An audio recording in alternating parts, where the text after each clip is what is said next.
안녕하십니까, 팩트리어트입니다. 한국은 일본의 3위 수출국입니다. 그런 한국에게 보안상의 이유라는 허무맹랑한 명분으로 수출 규제라는 악수를 tum으로써 얼마나 일본 경제에 타격을 주었는지 데이터가 나와서 일본 국민들이 충격에 빠졌다고 합니다. 15일 한일 정부와 업계에 따르면 올 7월부터 10월 일본의 대한국 수출은 1조 6,433억 엔으로 지난해 기간보다 14% 감소했다고 합니다. 같은 기간 한국의 대일본 수출은 101억 9천만 달러에서 94억 8천만 달러로 7% 줄었습니다. 일본이 7월 4일 플루오린 폴리이미드, 포토레지스트 등 3개 품목의 대한국 수출을 제한한 이후 오히려 한국의 2배에 달하는 수출 감소를 기록한 셈입니다. 일본의 수출 규제 이후 3개 품목의 대한국 수출은 간헐적으로 이루어지고 있습니다. 포토레지스트는 규제 한 달 만인 8월 7일, 고순도 불화수소 중 기체인 에칭가스는 같은 달 말 첫 수출 허가가 났습니다. 플루오린 폴리이미드는 수출 제한 조치 시행 거의 석 달이 지난 9월 말 첫 수출 승인이 났고, 액체 불화수소인 불산액은 계속 굴다가 WTO 2차 양자협의를 코앞에 두고 지난달 중순 허가를 내줬습니다. 하지만 일본의 수출 허가 지원으로 국내 기업의 직접적인 생산 차질은 사실상 없는 것으로 나타났습니다. LG 디스플레이의 경우 10월 국산 디스플레이 패널 공장에서 사용하는 불화수소를 100% 국산화했고, 삼성 디스플레이는 국산 불화수소 테스트를 완료했으며 재고가 소진되는 동시에 생산 라인에 투입할 것으로 알려졌습니다. 산업부 관계자는 현재까지 일본의 수출 제한 조치로 국내 산업에서 실제로 생산 차질이 발생한 사례는 없는 것으로 파악하고 있다고 말했습니다.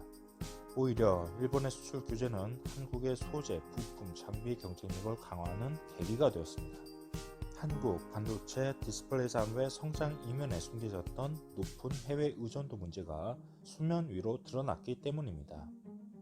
정부는 8월 소재, 부품, 장비 경쟁력 강화 대책을 발표하고 국내 소재, 부품, 장비 산업을 예산, 세제, 금융 등 전방위적으로 지원해 단기적으로는 수급의 어려움을 풀고 중장기적으로는 경쟁력을 강화하는 특단의 대책을 내놓았습니다.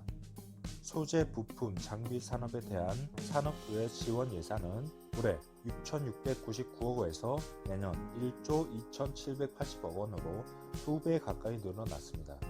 소재, 부품, 기술 개발 사업 예산이 2배 이상 증가했고, 전략 소재, 자립화 기술 개발 사업 등 신규 사업 예산도 확보되었다고 합니다. 일본의 수출 규제 이후 경색됐던 한일 관계도 변화가 생기고 있습니다. 지난달 22일 군사보호협정 종료 직전 극적으로 양국은 대화를 통한 해결의 장을 마련하기로 합의한 바 있습니다. 이에 따라 16일 제7차 한일 국가급 수출관리 정책대회가 열릴 예정입니다.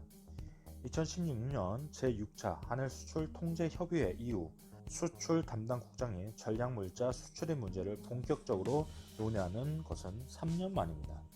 한국 정부와 업계는 이번 회의에서 일본이 수출 규제를 철회하기를 기대하고 있지만 단 한 번의 회의를 통해 성과가 나올 가능성은 크지 않습니다. 가자마 히로시 일본 경제산업상은 최근 기자회견에서 대한국 수출 규제 수정을 의제로서 생각하고 있지 않다며 16일 정책 대화에서 수출 규제 문제의 결론이 나올 가능성은 없다라고 말한 바 있습니다. 다만 대화에서 한국 측 수출 관리 제도나 운영에 불충분한 점을 다룰 것을 상정하고 있다며 대화를 거듭해 그런 것이 해소되면 좋은 방향으로 향하지 않겠냐며 문제 해결의 의지를 내비친 바 있습니다.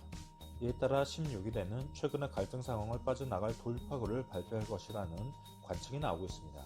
정부 관계자는 이번 만남에서 어떤 성과가 나올지 예단하기는 어렵다면서도 양국이 충분한 대화를 할 것이라고 말했습니다. 부디 한국의 국익에 해가 되지 않으면서 잘 마무리되길 바라겠습니다. 이상 팩트리어트였습니다.